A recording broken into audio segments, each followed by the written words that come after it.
मन्त्री सरन बर'नि मोनसे बाखनायथाव हाबाफारि।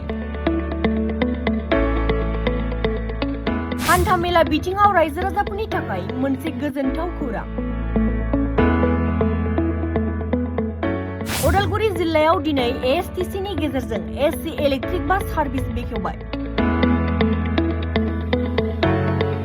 नंगौ, दिनै ASTC नि गेजेरजों उदालगुरि जिल्ला डिमाकुसिनिफ्राय मंगलदै थांग्रा AC इलेक्ट्रिक बास सार्भिसखौ डिमाकुसियाव बेखेवबाय।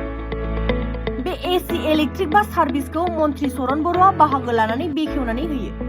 बेजों लोगोसे बे बेखेवनाय हाबाफारियाव MLA महेश्वर बर', MCLA फलटप, MLA बिखन चन्द्र देखा आरो TCLCC नि मासिगिरि बिक्रम दैमारी बिथांमोनाबो बाहागो लायो।